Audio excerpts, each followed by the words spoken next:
À la veille du départ de notre représentant, Dr Diarra Abdoulaye, qui va pour d'autres fonctions, je voulais apporter quelques éléments qui me tiennent à cœur et sur lesquels nous avons travaillé et qui montrent des résultats. Ces deux éléments portent sur les maladies tropicales négligées, à savoir la lèpre et la filariose lymphatique. Pour la lèpre, avec l'appui de Dr Diarra, une mission officielle a été organisée par l'ambassadeur de bonne volonté identifié par l'OMS, M. Sasakawa, son Excellence M. Sasakawa aux Comores. Et après cette mission aux Comores, beaucoup d'interventions ont été menées. Et il faudrait dire qu'au passage de ce grand monsieur aux Comores, les hautes autorités du pays, en commençant par son Excellence Monsieur le Président, les ministres et les différents directeurs et médecins-chefs ont été sensibilisés et mobilisés pour la lèpre. Et depuis là, le pays arrive à mobiliser des fonds qui sont permanents auprès de la Fondation Sasakawa pour appuyer les interventions de la lutte contre la lèpre. Et le pays n'est pas loin de l'élimination. Pour mémoire, je dirais que tous les pays africains ont atteint le seuil d'élimination. Les Comores restent pour le moment le pays qui doit continuer à faire des efforts pour l'élimination de la lèpre. Le seuil de l'élimination, nous le connaissons, c'est 1 pour 10 000 habitants. Donc depuis 2019 jusqu'à maintenant, pour donner une idée, nous sommes passés de 491 cas en 2019 et nous sommes actuellement à 261 cas détectés par an. C'est un progrès important qui montre qu'on a diminué de moitié les cas de lèpre au niveau du pays. Et ça, c'est grâce à la vigilance et aux bons conseils qui sont donnés par le représentant de l'OMS aux Comores, Dr Diarra. La lèpre est appuyée aussi par l'action d'Amiens, il faut le souligner. Le deuxième point sur lequel je voulais insister et qui montre des très bonnes perspectives dans le cadre de l'élimination, c'est la filariose lymphatique. Tous les Comoriens connaissent que c'est une maladie qui existe depuis longtemps aux Comores. Pendant la colonisation, il y a eu beaucoup d'interventions qui ont été faites, mais à partir de 2020, plus précisément en retournant un peu en arrière, à partir de 2000, le pays s'est résolument engagé à l'élimination. Il faudrait souligner qu'au cours de 6 dernières années, nous avons fait des progrès énormes et nous sommes dans l'élimination. Le pays a passé le cap des traitements de masse qui ont montré des très bons résultats avec l'appui de toute l'équipe du bureau et la détermination du ministère de la Santé et aussi avec les idées et les orientations du représentant de l'OMS, Dr Diarra.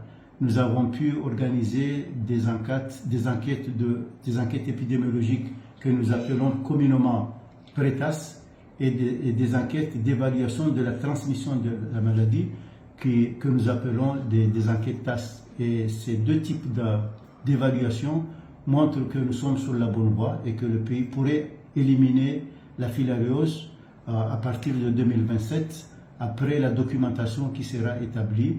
Donc c'est cet effort qui reste à faire, à travailler sur la documentation pour montrer et prouver que le pays a éliminé cette maladie. Je mettrai en premier sa contribution dans le renforcement de la gouvernance et du leadership, y compris le partenariat dans le secteur de la santé. Dans ce domaine, avec le Dr Diarra, nous avons pu renforcer le partenariat en mobilisant des partenaires comme la Banque mondiale, l'AFD autour de la première enquête SARA dans le pays, une enquête qui a permis d'évaluer la disponibilité et l'opérationnalité des services. Et c'est grâce à cette enquête, avec ces données, que le pays a pu mettre en place la carte sanitaire,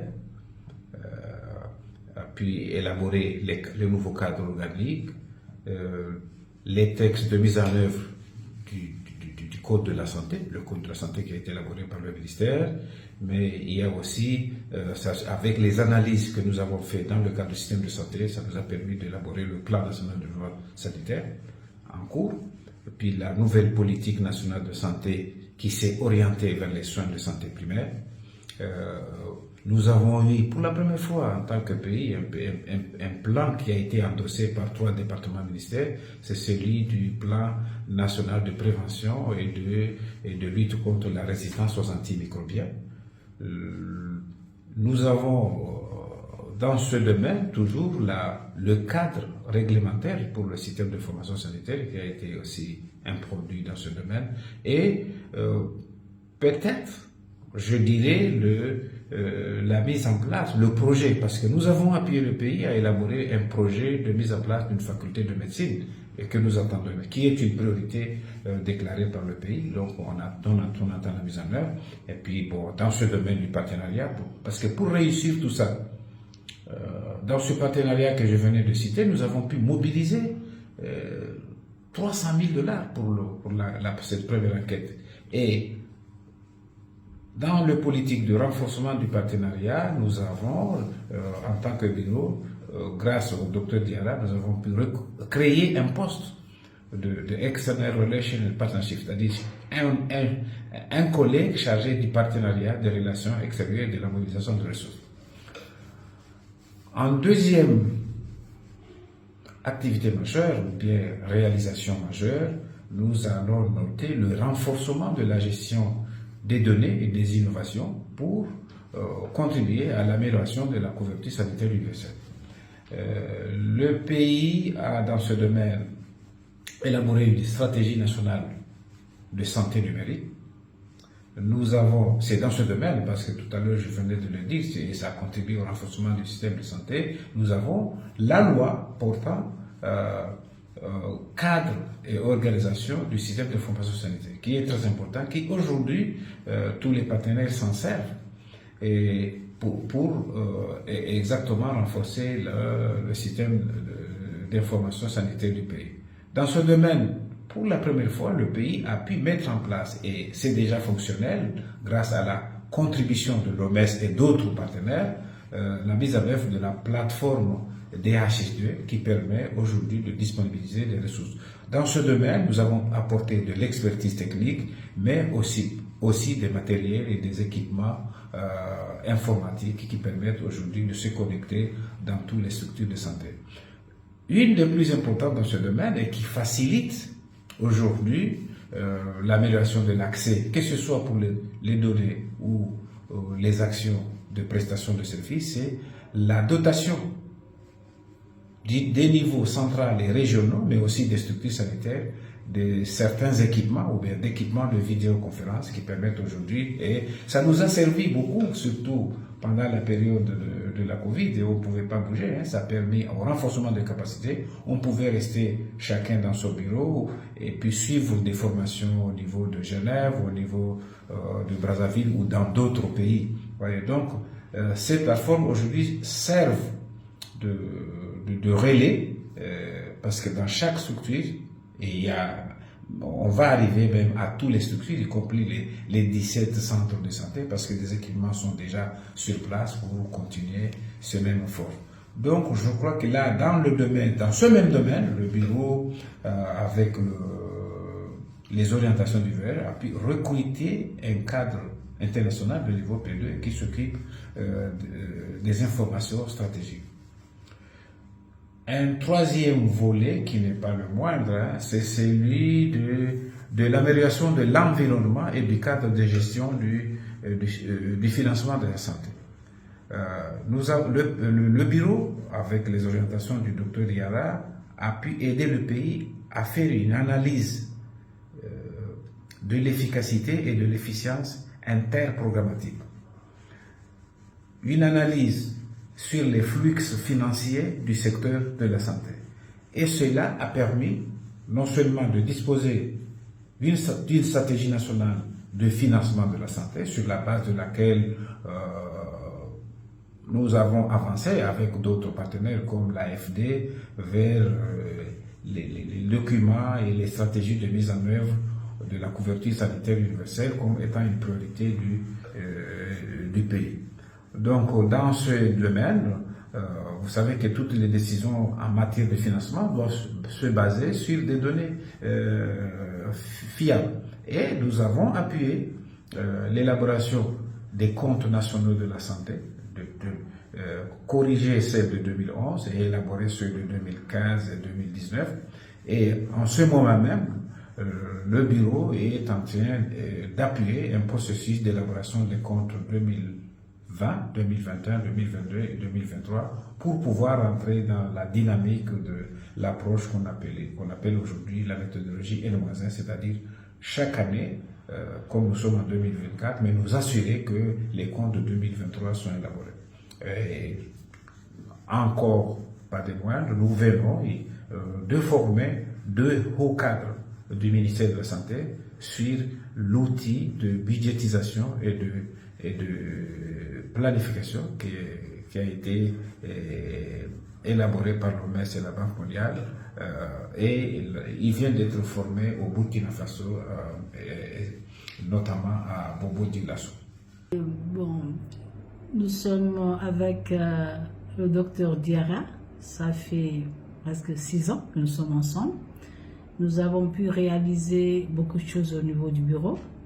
Je ne peux pas tout citer, mais quelques-unes de nos grandes activités que nous avons pu réaliser, notamment c'est un rapport avec la santé de la mère, de l'enfant, des adolescents, qui est le programme prioritaire au niveau du ministère de la Santé.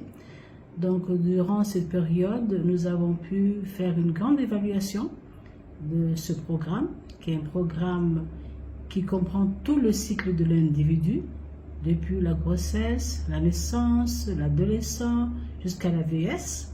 Donc c'est un grand programme et nous avons pu l'évaluer et ensuite, avec les orientations et le résultat de cette évaluation, nous avons pu produire une grande stratégie sur la santé de la mère et de l'enfant intégrée, parce que c'est un programme qui devait être intégré avec tous les programmes pour appuyer le ministère.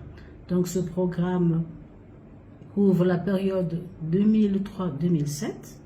L'année prochaine, nous allons l'évaluer et tous les indicateurs qui sont là s'orientent vers les objectifs de développement durable, les ODD 2030, mais aussi pour le programme du pays qui est le Comores émergent 2030. Au cours de cette période aussi, nous avons pu, avec l'appui de Dr Diarra, travailler avec tous les secteurs concernés par la santé, ce que nous appelons les déterminants de la santé. Nous avons pu mettre ensemble des comités multisectoriels, notamment pour la sécurité routière, la sécurité sanitaire des aliments, le tabac et d'autres programmes prioritaires que nous avons pu travailler ensemble, mettre les comités, faire des activités de sensibilisation, des documents techniques qui vont nous servir dans les prochaines années pour pouvoir travailler ensemble, parce que maintenant les objectifs de l'OMS, tous les programmes doivent être intégrés. La santé, c'est pas seulement le ministère de la Santé, mais c'est aussi tous les secteurs qui peuvent contribuer à la réduction des maladies au niveau du pays. Nous avons aussi, toujours en rapport avec la santé maternelle, mené une surveillance des décès maternels et néonatals, qui est une stratégie importante pour surveiller les décès, savoir pourquoi une femme est décédée et quelles sont les raisons. Est-ce que c'est un retard dû par un retard pour l'acheminement de la femme à l'hôpital? Est-ce qu'un retard dû à une prise en charge? Donc tous ces éléments, nous les surveillons et heureusement, nous sommes dans la bonne voie pour la réduction de la mortalité maternelle. Dernière enquête, nous sommes avec la collaboration bien sûr de tous les partenaires, nous sommes dans la bonne voie pour la réduction de la mortalité maternelle dans notre pays. Sous le leadership de Dr Diarra, nous avons pu optimiser les processus administratifs. Donc les requêtes sont traitées de façon très rapide et très fluide. Nous avons aussi amélioré la gestion des ressources. Donc nous prenons bien en compte les conditions des différents bailleurs et nous les appliquons de façon très stricte pour chaque bailleur. Nous nous assurons de faire le reporting en relatant tout ce qui a été fait dans la mise en œuvre. Donc ce qui a permis de renforcer la confiance des bailleurs, mais aussi d'appeler à d'autres fonds pour l'appui au pays. Le représentant a aussi permis de renforcer le parc automobile, ce qui était un défi avant. Donc maintenant, nous arrivons à circuler plus librement nos techniciens peuvent partir sur terrain plus librement sans qu'il y ait une rupture. Nos techniciens peuvent partir sur terrain tranquillement sans que d'autres qui sont au bureau puissent être bloqués. Mais aussi, nous arrivons aussi à appuyer le ministère en cas de besoin. Donc, ce qui est une très très bonne chose. Donc, ce qui m'a le plus marqué chez le représentant, c'est sa capacité à s'entendre avec tout le monde, vraiment avec tous les bailleurs. C'est vraiment un caractère très très très bon, parce que c'est difficile quand on voit la concurrence des bailleurs, mais lui, il s'entend avec tout le monde. Il n'a jamais eu des que non, on devrait faire mieux que ça, on devrait barrer la route à telle personne, mais non. Il a toujours encouragé le working in teams, donc, travaillons en groupe pour appuyer de façon efficace le pays. Mais aussi sa capacité à gérer les défis administratifs, parce que tenant compte de la situation du pays où tout ce qui est logistique, ce n'est vraiment pas du tout facile. Donc, il arrive facilement à nous aider à faire face à ces défis administratifs et à toujours les régler. Tout d'abord, je tiens à témoigner du renforcement des capacités du personnel de l'OMS, et pas que les capacités, mais il a également fait en sorte à ce que il y ait plus de personnel au sein du bureau. C'est mon cas. Je suis recruté d'abord comme consultant à l'OMS en 2019, et 3 ans plus tard, j'ai pu finalement intégrer le bureau après un recrutement. Et je suis devenu un staff système du bureau. Donc, je ne suis pas le seul. Il y a eu beaucoup de personnes qui ont été recrutées, et donc l'équipe s'est un peu agrandie. Et pour cela, nous tenons à lui dire merci pour ses efforts. Autre élément clé, c'est le partenariat. Je ne peux pas ne pas parler du partenariat que, grâce à Dr Diarra, l'OMS a pu faire avec différentes organisations de la société civile comorienne, qui nous a permis, ce partenariat, d'intervenir dans les localités les plus reculées, dans les 17 districts du pays. C'est le cas en 2022 avec 4 associations, notamment Caritas Comores, ACCF, Citara et ADDE. Et ensuite, c'est le cas en 2023 avec FADESIM ainsi que les autres ONG que j'ai citées tout à l'heure. Ça nous a permis, par exemple, de travailler sur la santé bucco-dentaire au niveau de la commune de Koni Jojo, et d'intervenir également à Moutsamoudou pour les enfants de 4 à 12 ans. Et c'est là où on a pu vraiment aider le pays à travers l'ONG ADDE, que d'ailleurs nous tenons à saluer. Et on a pu aider la communauté locale dans tout ce qui concerne la santé bucco-dentaire.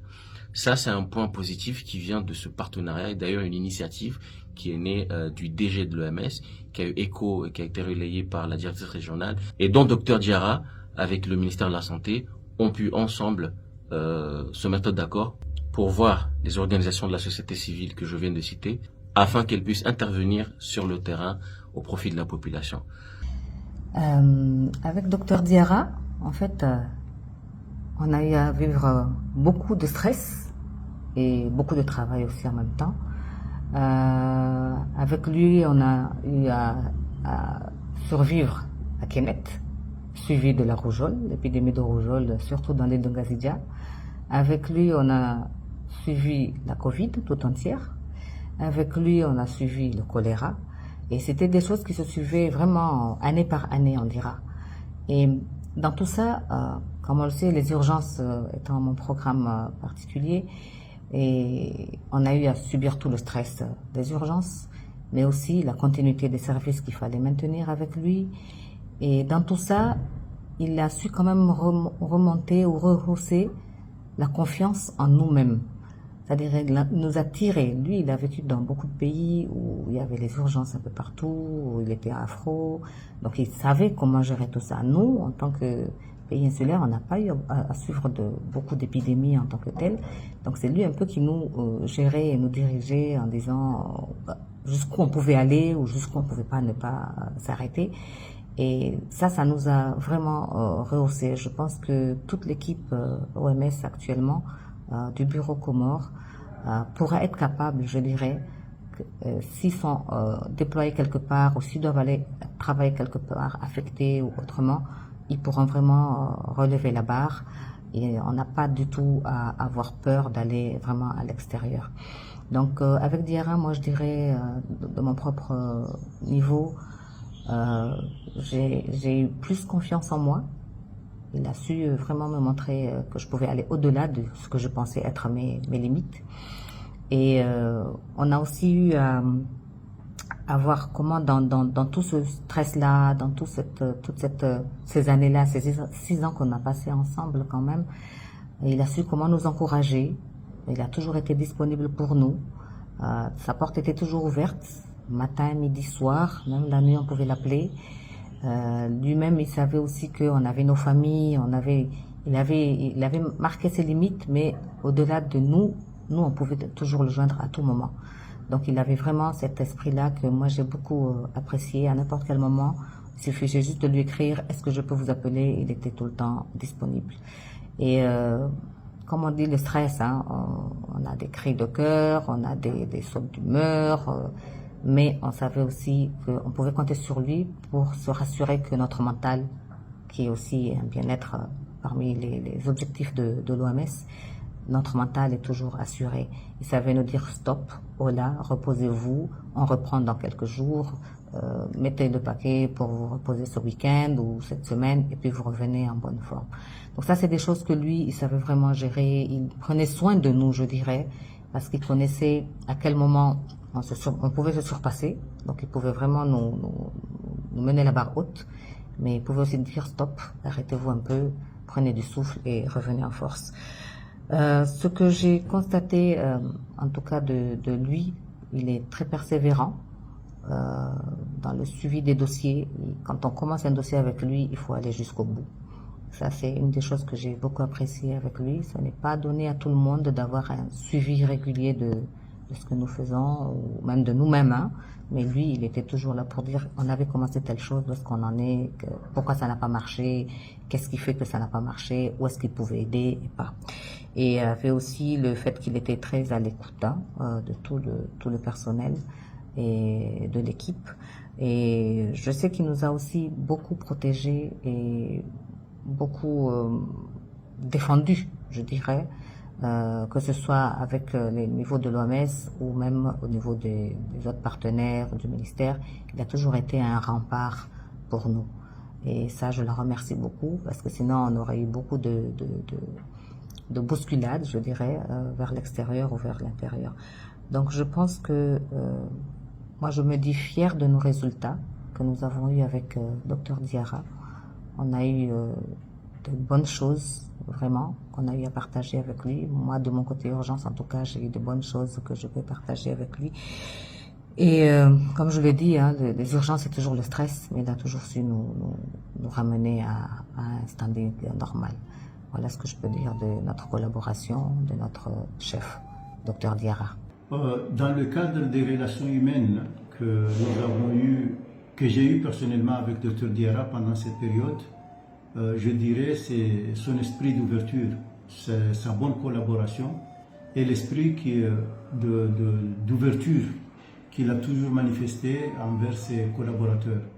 Et ce qui a facilité la mise en œuvre des activités planifiées et qui a facilité aussi la mobilisation des ressources auprès des partenaires. Je retiens de lui une personne honnête qui dit ce qu'elle pense quand la situation se présente, mais qui exprime toujours ses idées avec un esprit d'ouverture et sans méchanceté. Ça, je retiens de Dr Diarra. Donc, pour cette occasion, je souhaite au Dr Diarra bonne chance et bon vent pour les nouvelles fonctions qui seront les siens dans les prochains mois. Pour finir, hein, sur ce qui a marqué à moi l'action du Dr Diarra, c'est son engagement. Son engagement dans la production de résultats qui sont palpables. Je peux vous dire quelque chose. Un jour, j'étais avec lui, avec le représentant de la Banque mondiale. On était ensemble, on discutait sur l'appui des partenaires dans le pays.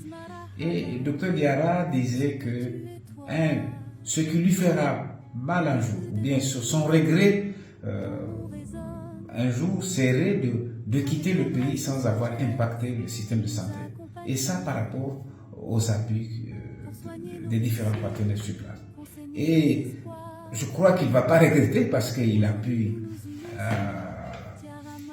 réussir ce pari, parce qu'il a vraiment impacté sur le système de santé. Je peux vous dire, un des maillons faibles de ce pays, c'était la disponibilité des médicaments essentiels. Et il a pu, et c'était le 19 septembre 2021, à travers un accord qui a été signé entre le ministre de la Santé, le directeur général de l'OMS et le directeur régional de l'OMS sur la mise en place de l'accord d'achat groupé du médicament. Et cet achat groupé, au niveau des Comores, ça sera mis en œuvre à travers l'Ocopharma qui va bénéficier des médicaments à prix abordable, mais aussi de qualité, et ça va commencer à partir du 19 septembre prochain. Sur ce, monsieur le représentant, nous vous remercions. Toute l'équipe, moi-même et toute l'équipe du bureau vous remercie et nous vous souhaitons bonne chance et bon vent là partout où vous serez, en Afrique ou ailleurs. Je vous remercie. Merci à Dr Diarra, parce que ça veut dire que maintenant l'OMS a su renforcer sa présence sur le terrain et réussir cet objectif de la couverture sanitaire universelle qui est de se rapprocher des communautés. Merci beaucoup. Au nom de l'administration et de tous mes collègues, nous voudrions le remercier pour tout ce qu'il a fait pour le pays, parce que le représentant, il a toujours considéré les Comores comme son pays, comme si c'était le Mali. Il a vraiment pleuré devant nous dans des réunions pour le pays. Et ce qui est quand même, qui m'a beaucoup touchée, parce qu'il n'est pas comorien, mais il a fait comme si les Comores, c'est le Mali, quoi. Il a tout fait pour qu'on avance, pour gérer la Covid, durant la Covid, le choléra. Il a fait comme si c'était son pays. Et donc, ça nous a beaucoup touchés. Et il aurait bien pu dire que, voilà, moi, je suis là pour 5 ans, donc je m'en fous, je fais ceci, cela. Mais il a tenu sa promesse et il a fait beaucoup de choses pour ce pays. Donc, voilà, merci beaucoup, monsieur le représentant. Vous allez vraiment beaucoup nous manquer.